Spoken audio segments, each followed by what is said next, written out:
Happy Friday. Welcome back to another Fridays 45. Thanks to all that tuned in last week and contributed to the conversation about your favorite drummers. It's great to see and hear everyone's taste in music and their favorite drummers and the reason why. We're going to move on this week to a little bit more harder rock. And we're going to talk this week about a song off one of my favorite albums. And it is an album that has sold more than 50 million copies worldwide. It's one of the top albums. As I look today, it was ranked at number 2 behind, of course, Thriller. It kind of trades places with Pink Floyd's Dark Side of the Moon and the Eagles albums, either their greatest hits or Hotel California. But the album that I am talking about that I inherited was AC/DC's Back in Black. So we're going to talk about song 2. Song 2 on side 2 is You Shook Me All Night Long. This is pressed on Atlantic Records, and it was pressed in 1980. And Atlantic Records was actually founded in 1947 by two guys. One name is Ahmet Ertegun, and the other is Herb Abramson. And Ertegun, actually, he and his brother, when they were young, collected tons of jazz 78s on shellac and had a huge interest in music. But it all leads to Ertegun asking his dentist to invest $10,000 in a record company. And Ertegun and Abramson started in October of 1947. They started Atlantic Records. And they named it Atlantic Records kind of to go, because they were on the East Coast, and Pacific Records, which was another jazz record company, was on the West Coast. So they named their company Atlantic, and they got into jazz. I'm not going to go deep into Atlantic because I could talk for hours on that.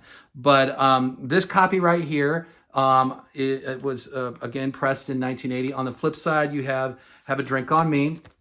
There is a copy actually out there that's worth about $100 that it says that it's it says You Shook Me All Night Long, but it's misprinted. It's Shake a Leg is on it. So if you ever have a copy of one of those, ever find one, and you got to play it to know, it's worth quite a bit of money. But there is another one that's worth a little bit more money, and this is a promotional copy. It's got You Shook Me All Night Long on both sides. And it's a promotional copy because these are the ones the radio DJs would get early. So they were the early records off the stampers. And so they, a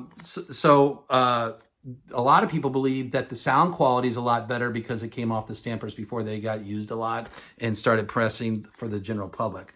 So these run for a little bit more. These are a little bit more expensive. This averaged, I just saw the other day, about $10 for a promotional copy, and then the regular copy is around $4 or $5. But AC/DC, the You Shook Me All Night Long. It was recorded in May of 1980. Now, you got to remember, this was recorded right after Bon Scott had died in February. They get a new lead singer who, from what I understand, Bon Scott's father actually convinced him to get a new lead singer. And this new lead singer, Brian Johnson, gets to the Bahamas and starts recording this song, You Shook Me All Night Long, and it went to number 35 on the Billboard. A lot of people wonder about the lyrics, though. That's a big controversy. Were these lyrics already written by Bon Scott? No one knows for sure. The notebook hasn't shown up. There's rumors that he used to have a notebook full of lyrics. There's a music critic out there. His name's Malcolm Dome. He says he actually saw it. Some Bon Scott's old girlfriends said they saw it, or some of the lyrics in his notebook. And one girlfriend in Florida said she had a horse called Double Time, and that word is also in there. So that's an interesting fact about You Shook Me All Night Long. You Shook Me All Night Long was released on Back in Black, of course, in 1980, but it was also released on Who Made Who 6 years later. So therefore, it does have two videos. There was a video made in 1980 before MTV that was shown in Australia and shown in England. They had some video shows, but then it was remade in 86 when it came out on Who Made Who. Such a great song, great guitar riffs. It brings back such memories, and it's an amazing album. It's one of my favorite albums to listen to, and so I had to bring this up today or soon. I know I've got a lot of records to share, but I really wanted to share this with you guys. My question to you is this.